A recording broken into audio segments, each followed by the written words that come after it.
Deer aspirant, নিটের result বেরিয়ে গেছে তোমরা জানো। তোমরা যারা কোয়ালিফাই করেছো কম বেশি তারা সবাই এখন কাউন্সেলিংয়ের প্রস্তুতি নিচ্ছ। তবে এদের মধ্যে কেউ কেউ এমনও ভাবছো যে কাউন্সেলিংয়ের আগেই কি ড্রপ নিয়ে নেব।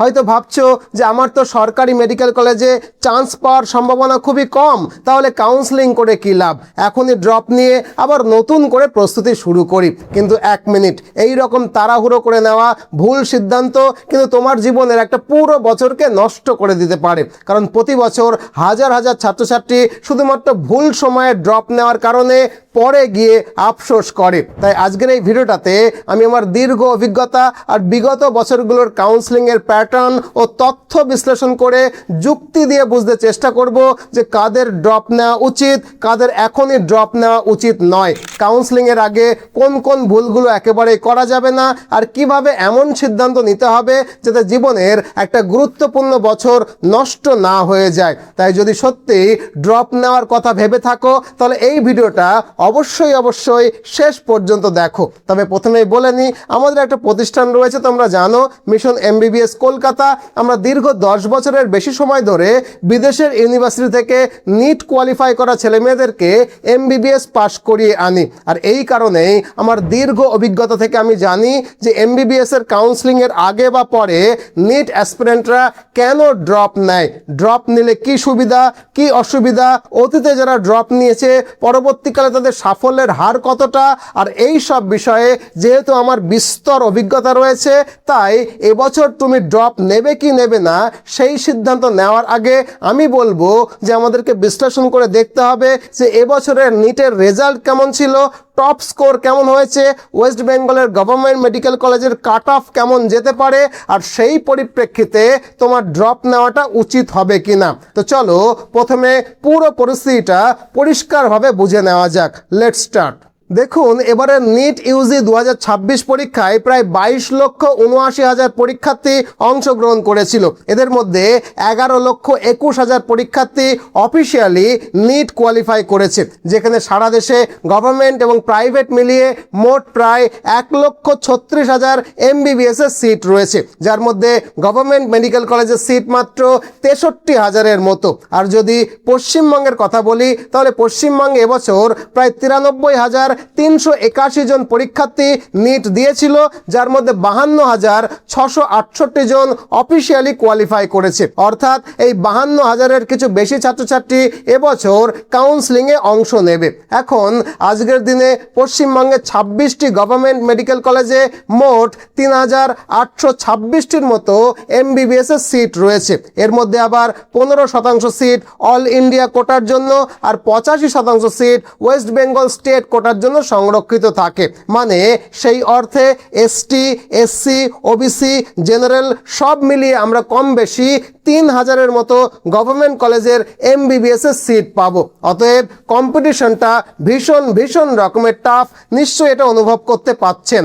এখন সবচেয়ে গুরুত্বপূর্ণ প্রশ্ন হলো যে এবছর পশ্চিমবঙ্গের গভর্নমেন্ট মেডিকেল কলেজে কাট অফ কতটা যেতে পারে। দেখুন, এক কথায় এর উত্তর দেওয়া কিন্তু মোটেও সম্ভব নয়, কারণ গভর্নমেন্টে এমবিবিএসের একটা সিট পাওয়া নির্ভর করে আপনার অল ইন্ডিয়া র্যাঙ্ক, ওয়েস্ট বেঙ্গলের state rank, category, reservation, choice filling, কাউন্সেলিংয়ের কোন রাউন্ড চলছে এবং সেই বছর ফাইনাল সিট ম্যাট্রিক্সের ওপরে। তাই কেউ যদি আপনাকে বলে যে অমুক নম্বর পেলেই নিশ্চিত গভর্নমেন্ট কলেজ, তাহলে সে কথা অবশ্যই বিশ্বাস করবেন না। তবে আগের বছরের কাউন্সেলিংয়ের ট্রেন্ড, এবারের রেজাল্টের প্যাটার্ন, কম্পিটিশনের লেভেল এবং অবশ্যই আমার দীর্ঘদিনের অভিজ্ঞতা বিশ্লেষণ করলে মোটামুটিভাবে বলা যায় যে জেনারেল ক্যাটেগরির জন্য গভর্নমেন্টে এমবিবিএস পাওয়ার ক্ষেত্রে মোটামুটি 545 থেকে 550 নম্বরের আশেপাশে থাকলে গভর্নমেন্ট কলেজে পাওয়ার একটা সম্ভাবনা রয়েছে। আর এসসি এসটি ক্যাটেগরির ক্ষেত্রে মোটামুটি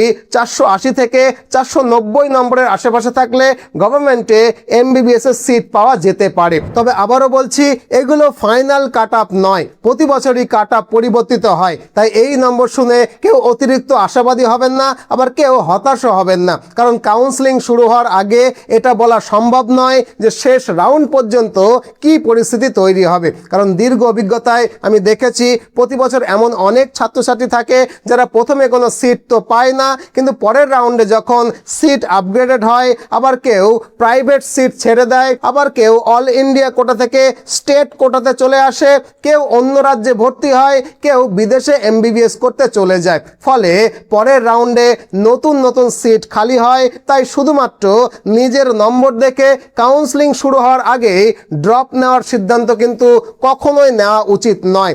বরং প্রথমে পুরো কাউন্সেলিং প্রসেসে অংশগ্রহণ করো, সমস্ত রাউন্ড শেষ হওয়ার পর তখন না হয় ড্রপ নেওয়ার ব্যাপারে ভাবনা চিন্তা করবে। তবে যদি আমার কথা শোনো, ড্রপ নেওয়ার আগে নিজেকে 3টে প্রশ্ন করো। এই 3টে প্রশ্নের উত্তরে যদি হ্যাঁ হয়, তাহলে তুমি নিজেই বুঝতে পারবে যে ড্রপ নেওয়ার তোমার এই সিদ্ধান্তটা ঠিক হবে কিনা। কি কি সেই 3টে প্রশ্ন? প্রথম প্রশ্ন হলো, তোমার নম্বর কত?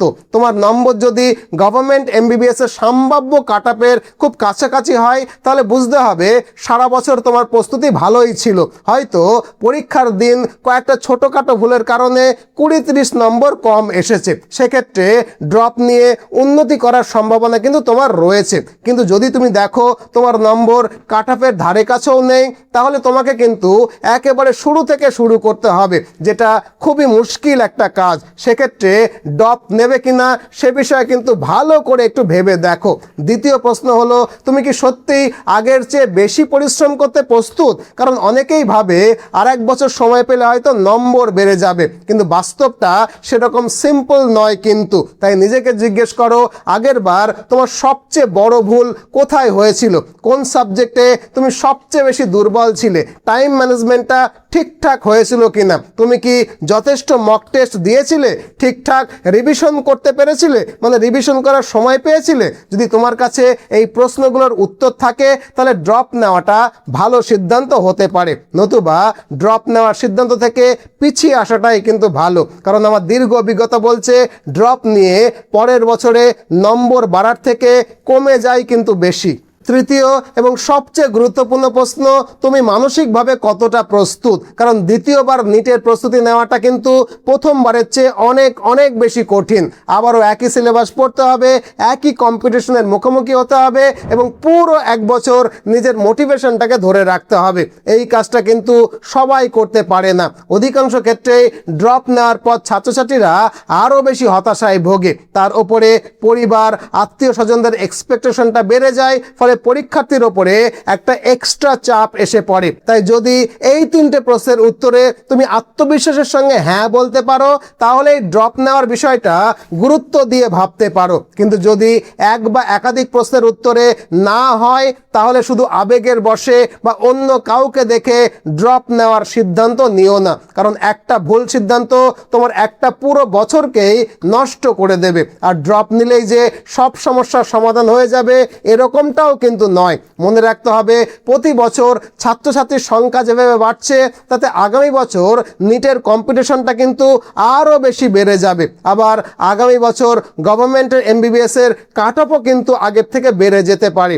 মানে যে গতিতে কম্পিটিশন বাড়ছে, ছাত্রছাত্রীর সংখ্যা বাড়ছে, সেই গতিতে তো গভর্নমেন্ট কলেজের মেডিকেলের সিট সংখ্যা বাড়ছে না। গত 5-6 বছর ধরে ছাত্র সংখ্যা অনেকটা বেড়েছে, কিন্তু গভর্নমেন্ট মেডিকেল কলেজের সিট সংখ্যা কিন্তু সেই একই রয়েছে। সেক্ষেত্রে কাট অফ বেড়ে যাবে, এটাই কিন্তু স্বাভাবিক। তাছাড়া আগামী বছর পরীক্ষায় প্যাটার্ন বা ডিফিকাল্টি লেভেলও বদলে যেতে পারে। যেমন পরীক্ষাটা পরের বার অনলাইনে হবে, এটা তো আগেই ঘোষণা হয়েই গেছে।